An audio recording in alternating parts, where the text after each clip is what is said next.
ఓ రాజకీయ నాయకుడు అధికారంలో ఉన్నప్పుడు, ప్రతిపక్షంలో ఉన్నప్పుడు ఏ విధంగా వ్యవహరించాలో చంద్రబాబు నాయుడు ఆచరణలో చేసి చూపుతూనే ఉన్నారు. చంద్రబాబు నాయుడికి తన పరిమితులు, బలాలు, బలహీనతలు బాగా తెలుసు. ఎక్కడ నెగ్గాలో కాదు, ఎక్కడ తగ్గాలో కూడా బాగా తెలుసు.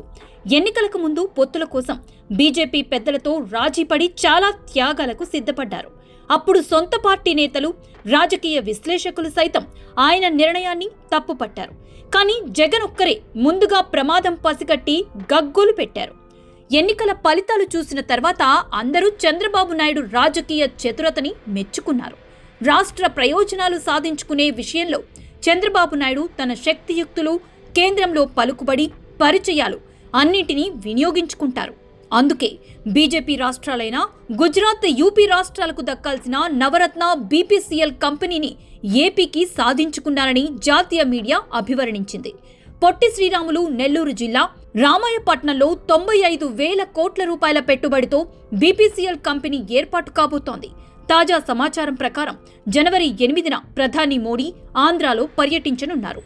విశాఖ రైల్వే జోన్ ఏర్పాటుకి భూమి పూజ, అనకాపల్లి జిల్లా పూడిమడక వద్ద ఎన్టీపీసీ, ఏపీ జెన్కో కలిసి 1,00,000 కోట్లకు పైగా పెట్టుబడితో ఏర్పాటు చేయబోతున్న గ్రీన్ హైడ్రోజన్ హబ్, అనకాపల్లి జిల్లాలోని నక్కపల్లి వద్ద 70,000 కోట్ల రూపాయల పెట్టుబడితో ఆర్సిలర్ మిట్టల్ కంపెనీలు ఏర్పాటు చేయబోతున్న స్టీల్ ప్లాంట్ నిర్మాణ పనులకు శంకుస్థాపనలు చేసేందుకు ప్రధాని మోదీ వస్తున్నారు. తెలంగాణకు సుమారు 1,00,000 కోట్ల పెట్టుబడులు సాధించేందుకు కేటీఆర్కి 10 ఏళ్లు పట్టింది. కానీ చంద్రబాబు నాయుడు ముఖ్యమంత్రి అయిన 6 నెలల్లోనే ఆంధ్రప్రదేశ్ రాష్ట్రానికి సుమారు ఇన్ని కోట్ల పెట్టుబడులు సాధించి ఎవరూ తనతో పోటీ పడలేరని నిరూపించి చూపారు. చంద్రబాబు నాయుడు ఏనాడు జాతీయ రాజకీయాలలోకి వెళ్తానని కేసీఆర్ లాగా హడావిడి చేయలేదు. ఢిల్లీలో చక్రం తిప్పుతానని గొప్పలు చెప్పుకోలేదు. కానీ నేడు కేంద్రంలో కీలకంగా వ్యవహరిస్తున్నారు. ఎన్డీఏ మిత్రపక్షాలలో కూడా కీలకంగా ఉన్నారు. కేంద్రంతో సఖ్యతగా ఉంటూనే ఏపీకి రావలసినన్ని పట్టుబట్టి సాధించుకుంటున్నారు.